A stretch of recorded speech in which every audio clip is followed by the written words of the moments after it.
More2Life is a co-production of Ave Maria Radio and EWTN Radio and carried across the EWTN Global Catholic Radio Network. Today on More2Life, Scapegoat. Is someone blaming you for things that just aren't your fault? We're going to help you discover how to stop being the scapegoat and start finding solutions. 877-573-7825. All of us want a great and grace-filled marriage, family, personal life. St. John Paul's Theology of the Body gives us a blueprint for making that happen. More2Life. Happy couples find little ways to say I do every day. Faithful insights. Effective tools. Raising godly kids requires more than stopping bad behavior. That's right. It means finding ways to make our faith the source of the warmth in our homes. Practical. Theology of the Body-based answers for every part of your life. God gave us our feelings. We don't have to be afraid of them. And we just have to make sure that the first thing we do is ask Him how He wants us to deal with them. The life you were meant to live through the theology of the body. More2Life. Good morning, everyone. You are listening to More2Life on the EWTN Global Catholic Radio Network. I'm Dr. Greg Popchak. I'm Lisa Popchak. And today on More2Life, Scapegoat. We're talking about blaming and the blame game and those times when we find ourselves being blamed for something that we don't necessarily feel we did. Or, you know what, even being blamed for something that we did do, but in a way that just makes us feel like we're supposed to sit there and, rot and stew in it and let everybody else attack us for it. And it doesn't get anybody anywhere. It's just awful. So what do you do when you are being wrongly or rightly blamed for that matter and feeling defensive and hurt and frustrated? We want to powerless. All of that. We want to help you stop being the scapegoat and start finding solutions. Give us a call at 877-573-7825. Again, that number is 877-573-7825. So we're asking you today, is someone unfairly blaming you for something? Maybe your spouse, your parent, a grown child or child-in-law. A family member or a friend has a way of making everything your fault. Maybe you've noticed that the harder you try to defend yourself, the worse things get. Or maybe it's someone you love who's stuck in being unfairly blamed and you want to help them without making things even worse. Let us help you herd those scapegoats today and stop being caught up in the blame game. Give us a call on More2Life today at 877-573-7825. I mean, and this isn't easy for anybody. I mean, I know there are plenty of times where someone will accuse me of something or say I said or did something that I don't think I said or did. And it's easy for me to get my back up, to try to either defend myself or try to convince the other person, no, it's really their fault. This is just as you'll see in our reflection. Part of what we all go through as humans. Exactly. Yeah. So let's talk it out and help each other do a little better in those times when we're feeling unjustly blamed, or for that matter, someone's accusing us of blaming them. 877-573-7825. I think this is such an important thing to talk about in the present time, because this has always existed, as we'll mention in a minute, and why it has always existed.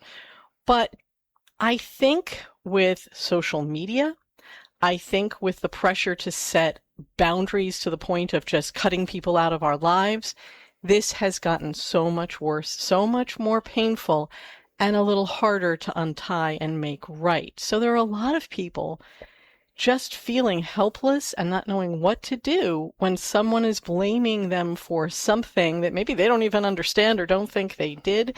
And it really can separate friends, family, even business partners. So let's help us all take a deep breath, figure this out, and untie these crazy knots of the blame game. Again, the number is 877-573-7825. Every day on More2Life, we take a look at the topic of the day through the lens of St. John Paul's Theology of the Body. And it's fair to ask, how could some theology help me deal with blame or being blamed? But here's why the theology of the body matters in this case. So St. John Paul kind of asked the question, what would it look like what would the Catholic vision of a life that's thriving and dynamic look like? What would the Catholic vision of healthy, holy relationships be, so that we can all witness to the world of the power and grace of God and his love in our lives? And that's what the Theology of the Body set out to answer. And so it can apply to really any challenge that we face in relationship or living an abundant life. And the Theology of the Body reminds us that this blame game, it goes all the way back to the Garden of Eden. When God confronted Adam and Eve after the fall, the very first thing they did was pass the buck. Adam blames Eve. Eve blames the serpent. The temptation to blame others is one of the first fruits of the fall.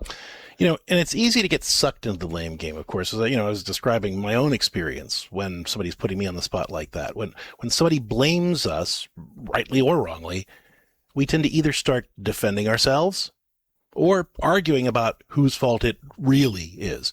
But as soon as we do that, we actually surrender our power to solve the problem. So in his book, Love and Responsibility, St. John Paul said that our ability to respond in grace to offenses, to work toward the ultimate good of every person in the situation, is the key to bringing right out of being wronged. We can stop blame in its tracks by rejecting blame, but, wait for it, taking responsibility. Taking responsibility and accepting blame are two completely different things. Accepting blame says, fine, it's my fault. I'll just sit here in my wrongness and be wrong. You happy now? But taking responsibility says, I may not have even caused this, but I have the power to do something about it. So where do I go from here? Blame leaves you stuck and, yes, resentful. Responsibility puts you back in the driver's seat. You can set down the blame that isn't yours and still pick up your God-given power to make things better. Yeah, because look, at the end of the day, it doesn't really matter who made the mess. What matters is how do we clean up the mess and prevent the mess from happening in the future. And we can work together to do that. So the next time somebody tries to unfairly blame you for something, just say, look, I agree that there's a problem. But instead of us arguing about whose fault this is, how can we work together to make things right moving forward? And ideally, make sure it doesn't happen again. By swapping out blame for responsibility, we can reclaim our power to find solutions without allowing ourselves to be wrongly condemned. 877-573-7825 is the number to call. The question of the day here is, are you being blamed by somebody that is in your life? And, you think it's unfair, you feel, or maybe there's something to it. Maybe you say, yeah, you know what, I did it, but I apologized for it, and it's never enough. Yeah, never enough. They're still berating me or cutting me out or doing something that just doesn't get us to the place we need to be. 877-573-7825. Let's take our concerns to the Lord, and we'll start taking your calls. In the name of the Father, the Son, and the Holy Spirit. Amen. Lord Jesus Christ, we come to you today, and we bring to you those situations where we feel that we are being blamed. Whether rightly or wrongly, we feel defensive, we feel picked on, we feel like we're being made to accept all the responsibility for all the problem. And it's not fair, and it hurts. But help us to respond, as your servant St. John Paul reminded us, to reject blame, but by taking responsibility, so that even when we're not at fault, we can use the gifts you've given us to see a way forward, and to look for how we can use that power and use those resources to make it better, and to work with the person to make sure that we can learn and grow from the experience. Help us to take those temptations to blame, those times when we are blamed, and through your grace, turn them into opportunities to learn and grow closer to each other as we build your kingdom. We ask all of this through the intercession of the Blessed Virgin Mary, and in the name of the Father, the Son, and the Holy Spirit. Amen. Pope St. John Paul the Great, pray for us. Today on More2Life, the show is titled Scapegoat, as we talk about those times when someone is blaming us for things that even aren't our fault. Or even if they are, maybe we've apologized and it's just not enough. And what do we do to get through that? It's really frustrating. Let us help you find the next steps forward. 877-573-7825. Let's talk now with Diana, who's listening to EWTN Radio in Missouri. Hi, Diana. Welcome to the show. How can we help you out? Hi, good morning. I have a fractured relationship with my adult daughter, and it's long-standing. It spans the course of probably 10 years when she started lashing out at me. If I had to pick the genesis of the problem, I would probably say, I divorced her father when she was young, and her father kind of walked out on her. And did reappear later in her life. He wasn't very good at having a relationship with her. But anyway, fast forward, I remarried a gentleman because I thought my kids needed a dad. He turned out to be an addict, and I know there was a lot of pain in that relationship. But since then, I've tried to move forward with my life. She's lashed out at me once I wasn't able to make my grandchild's birthday, and she lashed out at me. She's angry for some reason, and I ask her why she's angry, and she just says that everything is my fault. I've told her over and over again, I can't fix the situation if I don't know what I've done. And she can't pinpoint what I've done, but she continues to be mad at me. And I'm not a perfect person. I'm not a great mother. I love as perfectly as I can. And there are times I would go to bed at night thinking, well, I'm not perfect, but at least I'm a good mom. And then she lashes out at me, and I think, I guess maybe I'm not a great mom. And I told her we can't get better if you don't want to move on. Well, look. So here are a couple of thoughts on this. Okay.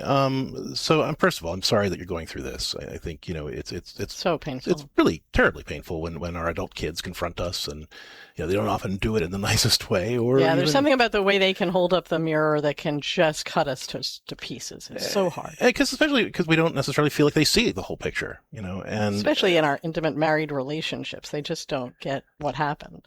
So I understand, how painful this really is for you. In terms of what now, there are two parts to this. Okay. I want to interpret for you the part where what she's trying to say to you, but I also want to help you understand another part of what she's doing. So let's start with the piece that affects you first. Diana, what she's really saying to you is that I don't feel like you were there for me, Mom. I don't feel like I could count on you to protect me. I didn't feel like I could count on you to really show up for me in the way I needed you to. And so the common element here, right? You gave the example you weren't able to be there for your granddaughter's birthday. Combine that with you sharing that you married a man who was an addict, an alcoholic, and brought a lot of pain into that relationship unintentionally. And her own father had left her. So she's gone through a lot of loss, a lot of not being able to trust parental figures. And when you don't show up for something, that flares all those childhood feelings right back up. Yeah. So what she's saying is, I don't feel like you're here for me, Mom. Okay. And so the best way to respond to that is to say, look, I understand that you don't feel like I've always been here for you the way that you wanted me to be. And I'm really sorry about that. What do you feel like you need from me now? And I want you to hear what Greg is saying, because all of us want to go over the history bit by bit, like trying to clean out an infected wound. Problem is, none of us see the history the same way. None of us have all the pieces, and it doesn't always heal anything unless we go through a lot of work with a good licensed therapist who can help us get through it. Good pastoral counseling that can help us heal our souls and our history. That kind of thing is very important, but just going through it with the people that we feel helped cause the pain or we have that history with, we just get stuck in the mud. So what Greg is saying is you move toward, what do you need from me starting now? How can we move forward so that I can be here for you and help us heal this relationship moving forward? So now that segues into the second part what I wanted to share that will also help her. This response that we're proposing here both enables you to escape the blame game, but also both of you learn to take responsibility for things. Because her part of this is that, it's very tempting when I feel overwhelmed, right, to just look for somebody to blame for it instead of saying, this is what I can do. Again, responsibility is the antidote to blame, but it's always easier to blame because if I don't know what to do and I'm scared I won't be able to figure it out, I need to point that finger at somebody. And that's especially true when the pain that we're going through now reminds us so much of pain we went through as children. We kind of lose our thinking capabilities and just want somebody to rescue us the way they would have when we were tiny. So sometimes when your daughter does this to you, it might not have anything to do with you at all. It could be she had a bad day with her kid, or that she had a bad experience at work or whatever, and she doesn't know what to do about it. And so it's just easier to say, well, now it's all because mom never showed up for me. And that may be true or may not be true, but it doesn't really matter. The point is, what she's saying is, I feel powerless and stuck. So if you can receive that without getting defensive and instead say, look, I understand that you feel like I wasn't always there for you the way you wanted me to be, and I'm really sorry for that. What can I do now to support you? What do you need to do to address this? What are some things that we could do to try to make this a little bit better for you? So you're empathizing, you're affirming, but you're redirecting towards solutions instead of getting stuck in the blame game. So I really want to encourage you to really look hard at following that template for responding to these things. And in fact, what I'd love for you to do is download the podcast of the program and pray about sharing it with your daughter. So that the two of you could kind of listen to this and use the conversation as a springboard for how to have healthier conversations moving forward, where you can really hear each other. Because she can't always point to what the specific offense was, because it's not really a specific offense. It's just this general sense that the people who are supposed to be here for me aren't. And I want to emphasize that. It's a general sense. Okay, so you didn't show up for your grandchild's birthday party. Her general sense, her feeling, not her logical brain, triggered right back into every feeling when dad left, stepfather wasn't there for her, she didn't feel like you managed those marriages the right way, whatever that was. And she just felt it, and you were the one who didn't show up, so you got it with both barrels because she wasn't thinking through it very clearly. And she's also trying to protect her child from experiencing another generation of people not showing up for her child the way she felt people didn't show up for her. But she can't necessarily name that, and you can't fix it by explaining yourself. It's you can only address it by staying in the present and by taking responsibility instead of blame, and encouraging her to take responsibility, again, by asking the question, what can I do to show you that I support you and I'm here for you now? And what do you think you need to do to try to make that situation a little bit better for yourself? And by being there in an empathic, solution-focused way, you can help move the things forward toward healing.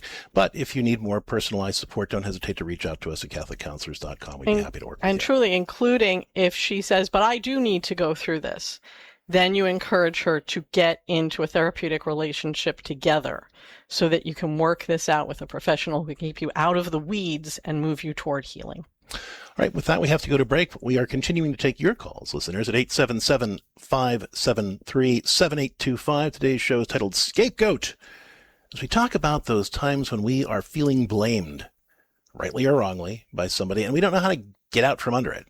Maybe you've even apologized or tried to address it. Explain yourself. Doesn't matter. Well, how do you move forward? Let's talk it out. 877-573-7825. In addition to taking your calls, when we come back, we'll be joined by Elizabeth Busby. She is the host of the Discerning Marriage podcast from the Theology of the Body Institute. She's a marriage counselor as well, and she's going to be sharing some insights from the Theology of the Body on how to stop playing the blame game. Stick around for that and a whole lot more when More to Life continues after the break. Ann Arbor Smiles is a state-of-the-art dental practice led by the talents of doctors Dan Kennedy, Chris Marzoni, and Stephen Gray. One of their many satisfied patients is Father Deacon Lawrence Hendricks. I was one of the first patients to receive a CEREC crown from Dr. Kennedy. The CEREC technology allows for restorations to be done in one visit. They always use the most advanced techniques in dentistry. I've always enjoyed the friendly staff and the personal relationships that I have at Ann Arbor Smiles. Go to AnnArborSmiles.com today. Are you struggling with a persistent emotional or relationship problem?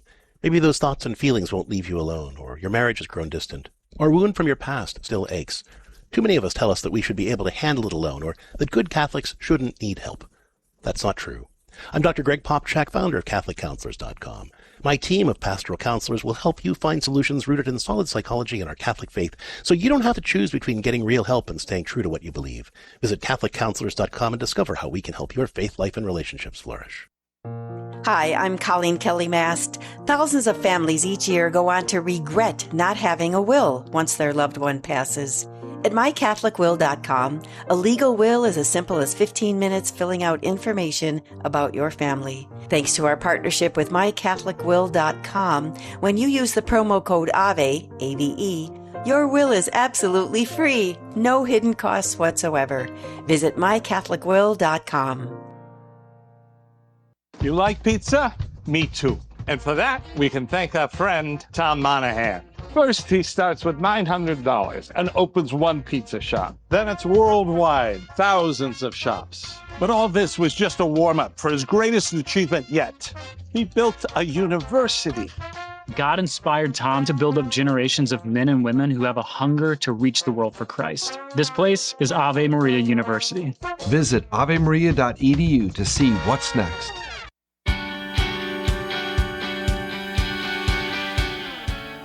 Welcome back to More to Life on the EWTN Global Catholic Radio Network. I'm Lisa Popchak. I'm Dr. Greg Popchak. Today's show titled Scapegoat, as we talk about the blame game and those times when someone is blaming us, rightly or wrongly. How do we get out from under the thumb and begin to heal the situation? 877-573-7825. Joining us right now, Elizabeth Busby. She is the host of the Theology of the Body Institute podcast, Discerning Marriage. She is a professional counselor and an expert on practical applications of the theology of the body. Elizabeth, welcome to More to Life. Thank you so much for having me. It's such a joy to be here. Well, it's great to have you. And you were telling us over the break that you wanted to talk about something you call owning your 1%. What does that mean? So one of the things that I love most about the theology of the body, and really, to be honest, about Christianity in general, is how truly human it is. It doesn't shy away from the reality that we're human beings, right? We have like both bodies and souls, both of them. And so grace built on nature. So when we're looking at something like loving in a responsible way, we have total freedom to seek out the wheat in things like secular psychology and advice that we can get from experts, and we can just leave the weeds, right? Like the Lord can move through all of that stuff. And one of my very favorite psychologists, I use his work more than almost any others in my couples therapy work, is John Gottman. He created the Gottman method. It's so practical and so fabulous. There are plenty of weeds. Like if you Google him, you'll find a lot of weeds, but there's excellent nourishing wheat. And it's so practical that honestly, I can't help but think John Paul II would have loved the guy. Like if you read Love and Responsibility, JP2 is so practical. And I'm like, he would have loved this dude and been able to see the weeds. And so the Gottmans talk about during a conflict, even if you know or feel that your partner is 99% responsible for the problem, you are at least 1% responsible. It's never just one person. So you must take 100% responsibility for your 1%, which can feel like so small and so like you could be so tempted to blame it all on them, right? 99% is most of it. But if you can own your 1% and you can model that emotional maturity, you can prevent that defensive escalation. Like you're not being defensive to them. You're like, you know what? I am really sorry. I did roll my eyes at you, or I am really sorry. Like I should have remembered that promise I made you, or I should have not shut you down. Even if it was just that 1%, I think it would make a huge difference. It like turns the whole table on the defensiveness cycle that can come with blaming. Well, and I think too, just another reframe on this, owning your 1%. I mean, I think a lot of the focus can even be on, not saying, well, I'm at least 1% to blame, but I'm at least 1% of an ability to work with you to make this better in some way. I didn't cause this mess, right? I didn't cause this mess at all, but it's in my house and I have 5 minutes and I can pick up some stuff while you do the rest, right? I mean, by saying I don't have to accept the blame for this, but I can say I have some responsibility and I'm able to bring my gifts to finding a solution with you. And that allows us to own 100% of our 1% without feeling like we're being condemned for it, I think. Absolutely. And it's such an act of love, right? Like you love this person and you want them to be happy and you want your relationship to thrive. So why would you waste your energy blaming them when you can look at yourself? Because you can't change them, but you can change yourself. So look at what you can change, even if it feels so small. It's really big in the moment. And I think that kind of comes from, I'm interested in your thoughts on this as a counselor, but, I think this comes from a lot of the ways we're parented, right? Because when we're parented, a lot of times our parents just sort of point at, you did the wrong thing. And somehow that's supposed to spontaneously enable us to do the right thing. And we learn that pattern then. So in our adult relationships, we do the same thing with our spouse or our kids or other people. It gets us nowhere. Just makes us feel stuck. But this is really healing that wound then by enabling us to claim our power instead of just sitting there in our wrongness and feeling wrong. Absolutely. And I think too, if parents had the humility to acknowledge, my child is created in the image and likeness of God. They are unique, unrepeatable, irreplaceable human being. I also mess up. I can own my 1%, if you will, in my relationship with them too. If you model for your children what it means to be humble and to take responsibility, well, then they're going to grow up in a home where they learn how to do that, just like they learn how to brush their teeth and they learn how to eat healthy. I think it's so important. Hey, we've got about a minute and a half. I wanted you to share a resource that you have, the Ignite Hope Retreat. Tell us about that. Okay. So for years, years and years, there have been opportunity for people who are discerning priesthood or religious life to do something, right? I think I want to be a nun. Great. I'm going to go on a come and see weekend with the Dominican. When you switch that focus, or you don't feel called to celibacy at all, you feel called to marriage, and you're like, I want to discern marriage. What do I do? There has not been anything in the church yet so far. There's been a lot of talk about it. John Paul II talked about it. Pope Francis talked about it, but there's not been nothing that you can point to and say, come do this thing. And so the Theology of the Body Institute is stepping into that gap and launching Ignite Hope, which is a discerning marriage retreat. There's multiple tracks because there's multiple different demographics discerning marriage, whether you're ready to date someone, whether you're not ready to date, you just got out of a breakup, you just stopped discerning celibacy, you just know you need healing, etc., or whether you're in a dating relationship and you really want to figure out how to do it well. We have something for everybody, but we're really, really hoping we can meet this need that Pope Francis talked about in this document, where he said the church is a mother and moms don't play favorites, but if you look at how we treat people discerning celibacy and people discerning marriage, it looks like we play favorites. We need resources for people discerning marriage. So here we are. Where can they go to learn more about the retreat, Elizabeth?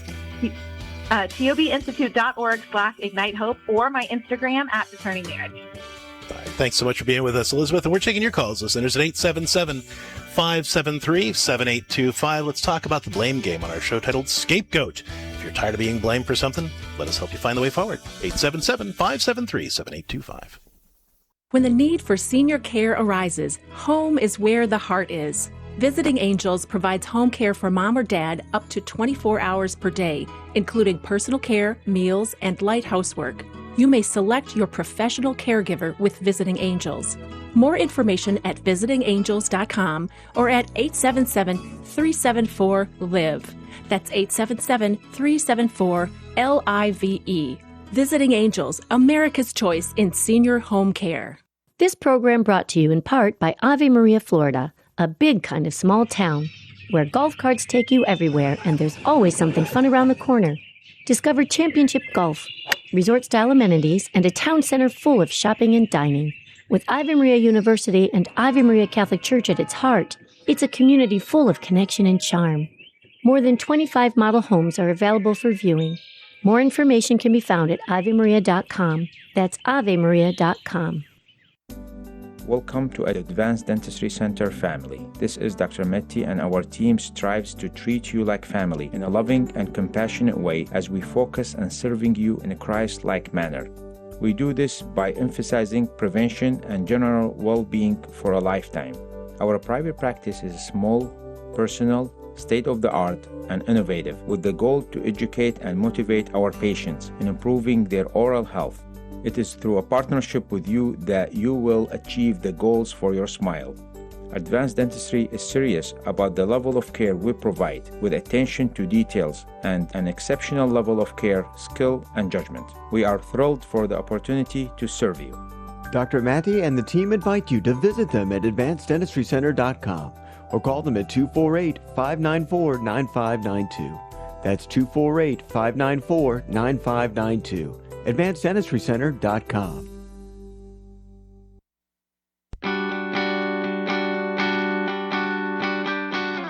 Hi, I'm Dr. Greg Popchak. Is there someone in your life you can't seem to win an argument with? Someone where you walk in with a clear point and somehow walk out apologizing, defending yourself, promising to do better, and you can't even retrace how it happened? If so, it's probably because you've accidentally let the other person frame the conversation in a way that had you in a losing position from the beginning.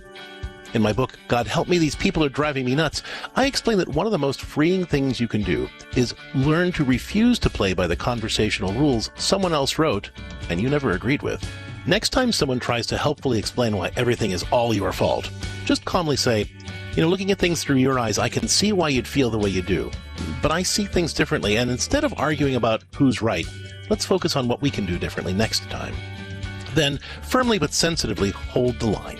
For more on dealing with the difficult people in your life, see God Help Me, These People Are Driving Me Nuts, or visit CatholicCounselors.com.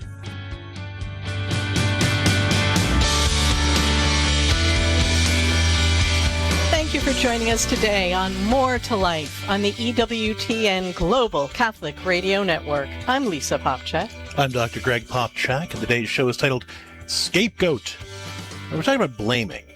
And those times when somebody is blaming us, maybe unfairly, maybe fairly. We did something wrong, but we've apologized. We've tried to explain. We've tried to address it. And they just never let it go. They always bring it up again. It could be 30 years later, and they're going to remind you what you did all those years ago, and probably in front of other people. 877-573-7825. Is someone unfairly blaming you for something? Whether it's your spouse, your parent, a grown child, a family member, or a friend who has a habit of making everything your fault. Or maybe you've noticed the harder you try to defend yourself, the worse things get. Or maybe somebody you care about is stuck being unfairly blamed and you'd like to help, but you're afraid of making things worse. Let us help you herd the scapegoats and stop being caught up in the blame game and find the solutions you're looking for. 877-573-7825. Well, before we take our next question, we want to celebrate this week another EWTN radio affiliate, Divine Mercy Broadcasting, with 7 stations serving Washington State on the air for 13 years. Congratulations to Joe Haberman, Michael Drollman, and everyone. Divine Mercy Broadcasting from all of us here at EWTN Radio. And folks, wherever you are tuning in to EWTN Radio, make sure you are supporting your local EWTN Catholic radio station. Let's keep EWTN going strong for decades to come so we can keep supporting you and your loved ones in living a more faithful, joyful, and abundant life. Again, thanks to Joe Haberman, Michael Drollman, and everybody at Divine Mercy Broadcasting, and everybody who makes EWTN Radio possible, especially you, the listener. Amen to that. 877-573-7825. The show today titled Scapegoat, as we talk about blaming and being blamed. How can we stop the blame game and start finding solutions? We have a question that came in from Bethany, who's listening to EWTN Radio in Kansas. She said, I'm the youngest of 5, and somewhere along the line, I became the one my family blames when anything goes wrong. Tension at the holidays? Must be me. Mom's upset. My siblings call to ask what I did. I admit that I am far from perfect, and there were times my anger at being singled out caused me to do and say things that I do regret. But no matter how much I apologize, it is never enough. It's gotten to the point that I dread seeing my family at all. Part of me wants to walk away from the whole family. Is that wrong? How do I stay in a relationship with them without letting them keep making me the scapegoat in everything in our lives? I can't handle it, and I want to know what to do. Bethany in Kansas. Oh, Bethany, I'm so sorry. And this is sort of the reverse of the last call in some ways. In that call we had a parent being blamed for everything. In this case, we have an adult child. Yeah. And it's no more fun to be on the other side. No, and I think it also, both of these listeners are showing something that is very important. It's often very complicated. It's very rarely, I stepped on your metaphorical foot. I've never done anything else to you before, and now you're blaming me for everything. It's very much caught up in years and years of practices and pre-thoughts and a dynamic that it gets very hard to figure out how to untangle. So I've got 4 thoughts for you. Okay, so number 1, you want to try to address this not in the moment. right? But in a separate conversation that you initiate with individual family members, because each one will take to it differently, and that's going to give you important information. But basically, you want to go and say, look, I realize we have this dynamic where when something goes wrong, everybody kind of looks and says, what did you do, Bethany? And I'd like to try to figure out how to get past that. What is it that you feel that you need to see from me in general to feel less like it's on me? Now, you're not, that might feel like you're asking for criticism. And I'm really not setting you up for that. If you don't feel safe doing it, it's fine. Take it to prayer. But the reason I'm suggesting starting here is because it at least invites the feedback that will help you know whether what's being asked of you is reasonable or appropriate, or whether you need to set some boundaries with it. It also puts you in the position of, I'm the one who's addressing this, instead of you go into the family situation and everybody's pigpiling on you. So you're coming from a place of strength. But if somebody says, well, look, Bethany, it's just that whenever I say X, Y, and Z, you have a tendency to react this way. Well, that's something you can work on. But if they can say, well, you're just always a flake, well, that's something you have to set a boundary with, because that's not helpful feedback, right? So number one, you ask for the information. You extend that generosity to own 100% of your 1%, as Elizabeth was talking about in her segment. And you say, what would you need to see from me to kind of leave that dynamic behind? Second thought, in the moment when somebody is blaming you, go back to what we were saying to our previous caller with her daughter. When I don't know how to do something, or I'm afraid that I won't be able to figure it out, my natural response is to point my finger is to look for somebody that should be responsible for it and blame them. So when people are blaming you, what they're saying is there's a family problem here that we don't know what to do about, and our script is blame Bethany. So instead of picking up that rope that they're giving you to hang yourself with, you look at them and you say, look, I understand there's a problem here. And I understand, that you feel like I have something to do with that. And I'm sorry that we're so frustrated with this. What is it that we could do together to handle this better moving forward? Right. So the same thing, you're empathizing, you're affirming, but then you're redirecting towards solutions. At no point along the way did you accept blame, but you demonstrated the responsibility to take 100% of your 1%. And you were able to say to them, look, I understand there's a problem here that we need to address. And I get that you're upset with me, but how could we work together to address this moving forward and maybe prevent it from happening again? Right. So you're being that voice of reason and responsibility and pointing toward a solution-focused answer.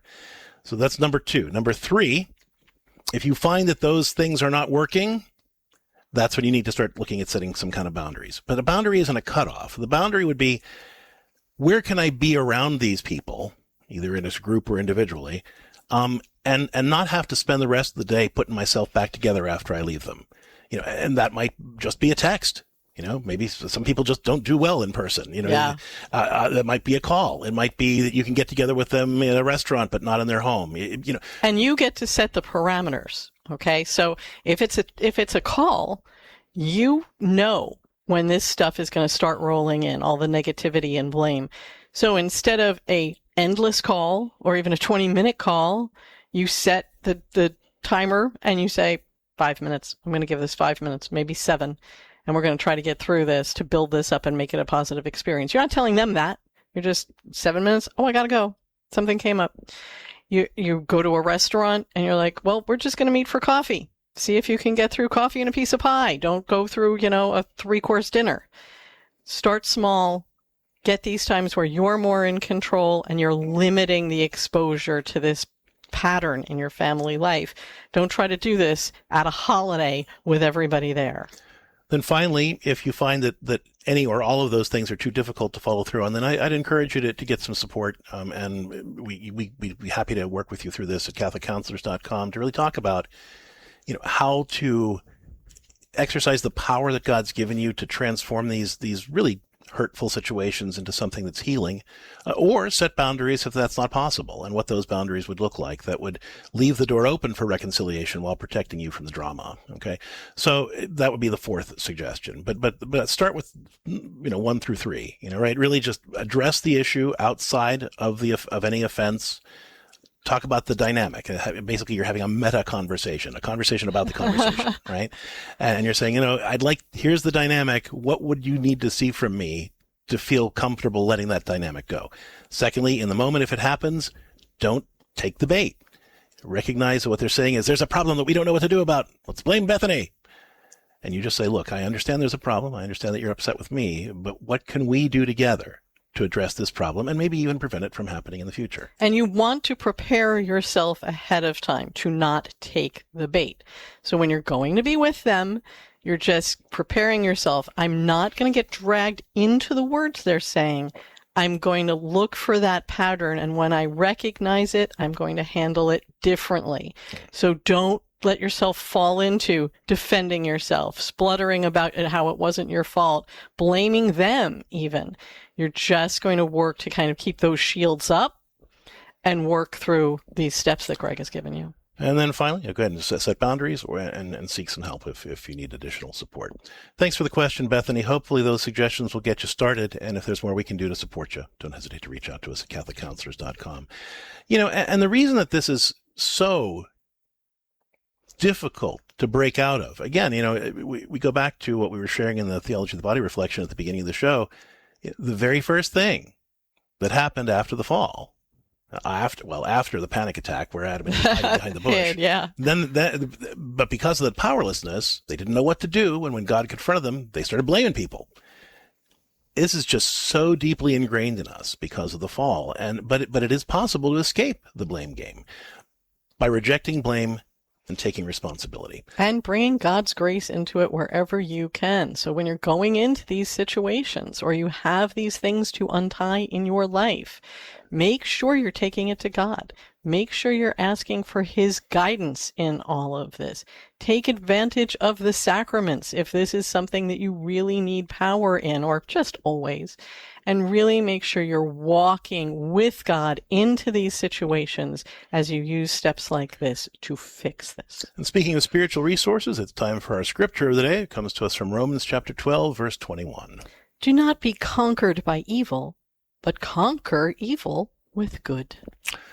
And, this is a great, obviously, general principle to live by, but, it kind of transmogrifies into what we were saying here. Reject the blame, but substitute it with responsibility.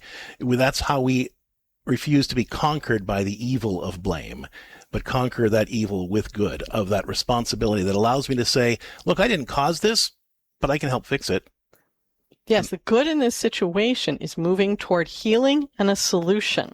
It's not, I'm going to conquer you. I'm going to be the one to win the day. The good in Romans 12:21, do not be conquered by evil, but conquer evil with good. The good is setting things to rights, making this relationship healthier and holier and more healed. And let us help you do that today on More2Life. The number is 877-573-7825. Again, that's 877-573-7825. The show is titled Scapegoat as we talk about blame. Is someone blaming you and you feel like it's not fair? Or, maybe you did do something or say something that you regret and you've apologized, but it's not enough. You still have to hear about it forever and ever. You're always going to be the scapegoat. How do you move forward? How do you escape that blame game? Give us a call at 877-573-7825. You can also shoot your questions to us, questions@more2liferadio.com. And we'll be back with those questions coming up right after the break. Do you own popular index mutual funds or ETFs? If so, you're automatically own shares of companies that conflict with your moral beliefs. Ave Maria mutual funds are managed to conform to pro-life and pro-family values. Long-term investors can invest in the no-load Ave Maria mutual funds. The experienced professional portfolio managers make decisions based on investment fundamentals and pro-life values. You can learn more about Ave Maria mutual funds today at 866-AVE-MARIA or visit AveMariaFunds.com.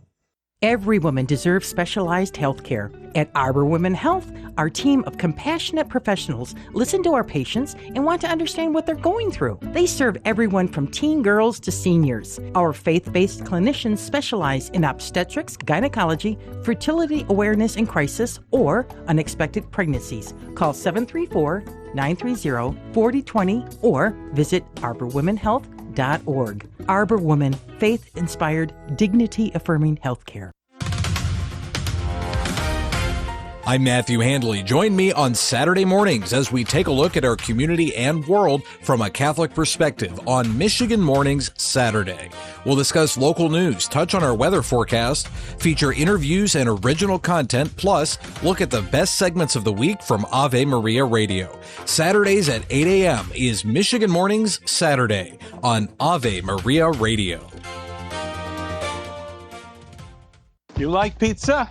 Me too. And for that, we can thank our friend, Tom Monahan. First, he starts with $900 and opens one pizza shop. Then it's worldwide, thousands of shops. But all this was just a warm-up for his greatest achievement yet.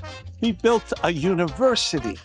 God inspired Tom to build up generations of men and women who have a hunger to reach the world for Christ. This place is Ave Maria University. Visit avemaria.edu to see what's next. Want more tips for living an abundant life through the theology of the body? Follow us on Facebook at More2Life with Dr. Greg and Lisa, and on Instagram at Catholic Counselors.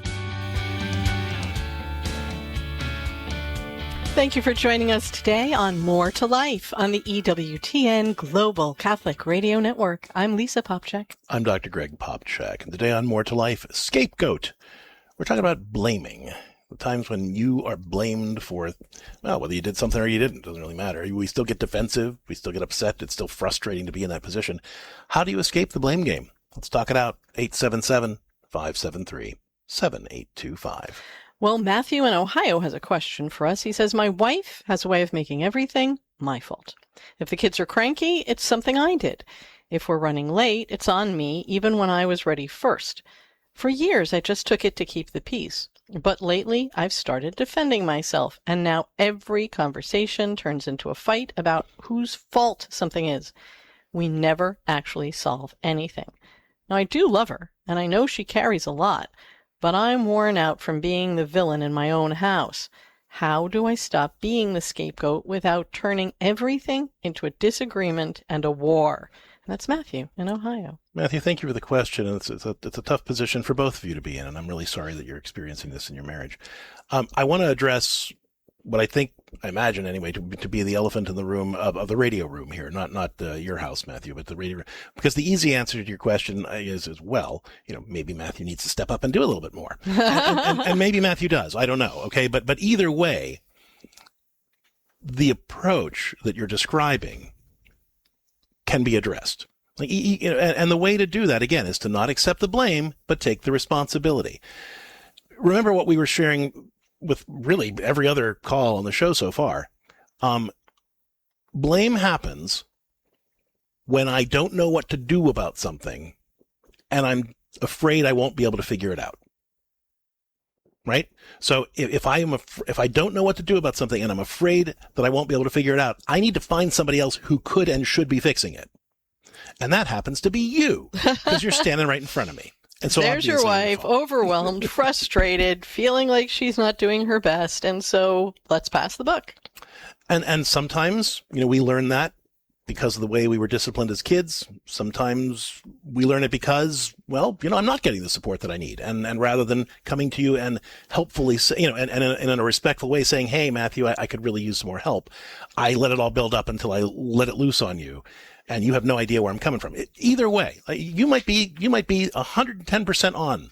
It doesn't really matter. The dynamic's going to be the same. If she feels overwhelmed, doesn't know what to do about it, and is afraid she can't figure it out, her natural tendency is going to be to look at Matthew and say, how come he didn't fix this? Or why did he cause this? Right? So you don't want to address that level of the argument, because that's not healthy, and it's not particularly rational. It's an emotional expression of her frustration. So the best thing to do, again, same pattern here, empathize and affirm and redirect. Honey, I'm so sorry that you're going through this. And I know that you're frustrated. Maybe you're frustrated with me, and I'm really sorry for anything that I might have done to help to put you in this place. What can we do? What support do you need from me now? And what can we do to work together, both to clean this up and maybe make sure this doesn't happen again? Let's figure this out together. So that's step one is to walk through that process, right? Where you're not taking the comments personally. You're seeing it as a reflection of her saying, I'm stuck and I'm frustrated and I don't know what to do. Right? You're not hearing the words she's saying, Matthew, shame on you for doing this to me. How come you're such a terrible husband? You're hearing, Right? You're working really hard to hear the emotional message of, I'm frustrated and I'm overwhelmed. I don't know what to do and I don't think I can figure it out. Help. And you're responding to that. And you're saying, look, I see how frustrated you are. I'm so sorry you're going through this. I'm sorry for anything I might have done to make it worse for you, but I'm here now. What can I do to support you? And how can we get through this together? And better still, how can we prevent this from happening again? What do we need to do? Now, you get through that conversation. And then afterward, when everybody's calm and she's grateful that you guys have worked through the thing together, then you say, hey, look, could we kind of look at our process here? This is really important. Because you've got some credibility to address it now, right? Because you've taken the hit, but then you've moved that energy in a healthier direction. You've found solutions together. And now you're going back and you're saying, hey, look, I think I've really shown you that when things get hot and you get upset, I can be a resource for you. I'm here for you. I'm here to support you. I get it. I'm trying to let you know that I empathize with you, and we figured out some good solutions. Do you think we could skip the blaming part? Do you think we could just kind of go to, hey, honey, I'm really frustrated and I don't know what to do about this. Can we work together on it? Because that would really mean a lot to me, right? So now you have the credibility to address the blaming issue, because you've really shown her that you're strong enough to kind of take that pressure and then redirect it towards solutions. So she doesn't have to blame. She can see you as that resource. Now, should you have to do that? Well, no. Of course you shouldn't. But that's how we bear wrongs patiently and help each other grow. You're not just sucking it up. You're not just taking it. You're not enabling her and being emotionally abusive. You're handling the issue in the front end, but then addressing it on the back end, proposing better ways forward. Now, in terms of the process, so that you have more margin on this, there is something you need to do every single day, which is when you wake up in the morning, you look at each other, say good morning to each other, maybe take a few minutes to pray together, and then say, what do you need from me today? And if there are particular things you're doing together, like trying to get all the kids out of the house, well, it's great if you're ready on time. But if she's getting, 200 kids ready to get out of the house all by herself, she's going to be frustrated. That lead question, what do you need from me today? Emotionally, spiritually, physically, what do you need? So that you have more of a plan. You're going into this together. You're asking, she should ask the same thing of you. This is not all on you, Matthew. You ask each other so that you're going into the day working for each other's good and opening that dialogue. And you can say to each other, okay, if something comes up, okay, she's running late because she can't find the kid's shoes. She can call down and say, help this kiddo find the shoes. And you're open to that. So you're starting every day with, I want to work for your good. I want to be here for you. Both of you are saying this. What do you need from me today? And you can even do it the night before if you feel like your mornings are too rushed. But start with those opening questions so you've got that dialogue going. All right. Matthew, thank you so much for the question. I do hope that this will help. Pray about it, but you might want to download the podcast of the show and maybe even share it with your wife and see what she has to say about it, and use the conversation that we're having with you as a springboard for the conversation you really need to be having with her. And then if there's more that we can do to support you, don't hesitate to reach out. We actually talk about this in our book, How to Heal Your Marriage and Nurture Lasting Love. We have a chapter on reviewing and learning from mistakes. So it really talks about how to kind of go back into these kinds of situations that didn't go so well and learn from them and do better moving forward. I think it'll present more information on how to do what we're talking about. And if you need more personalized support, then CatholicCounselors.com. We'd be happy to work through it with you. But we appreciate the question, and thanks for tuning in. We're taking your calls today on More2Life. The show's titled Scapegoat, and we've been talking about the blame game, and we have about 2 minutes left. So I just wanted to recap some of the most important points here. Again, when you're being blamed, it stinks on every level. It does. It really does. And nobody handles it well. So if you're not handling it well, good for you. Welcome to the human race. But you can learn. Okay. But we can all learn from it. What we want to do here is avoid the temptation to either defend or deflect. It's not about, don't take blame on its face value. Blame is always a sign that the person is really saying, I don't know what to do. I'm afraid I won't be able to figure it out. You take it. So if you can see it in that light, you don't have to hear them saying, you're a terrible person. I can't believe you did this and shame on you, blah, blah, blah. You can just hear, I'm frustrated because I don't know what to do, and I'm afraid I'm not going to be able to figure it out. I need somebody to fix it for me. And you can step into that, responding to that emotional message, not taking the blame, but accepting responsibility and saying, hey, I get that you're upset about this. I get that you're even a little frustrated with me. That's all fine. What do you need from me right now, and how can we work together to fix the mess and maybe even figure out how to prevent it from happening in the future? It takes practice, okay? But if you can get there, you can exercise tremendous power in your relationships to take stressful, difficult, even hurtful situations and transform them into healing moments that build real intimacy and closeness, because you're showing that it's safe to make mistakes and you can work through it together and you don't have to blame each other anymore. If you'd like to learn how to practice these principles in all of your relationships, don't hesitate to reach out to us at CatholicCounselors.com. We'll hook you up with a faithful, professional Catholic counselor to help you transform your marriage, family, or personal life in the light of God's grace. That's CatholicCounselors.com. Thank you so much for tuning in today. Until next time, remember that with God's grace, there is so much more to life. Get out there and have a blessed day, folks.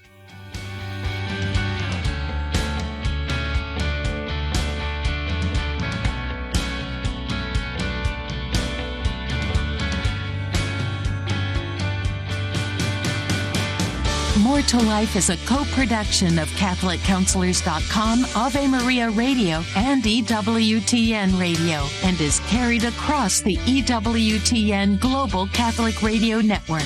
Don't ever miss another episode of More to Life. Subscribe to the podcast at AveMariaRadio.net.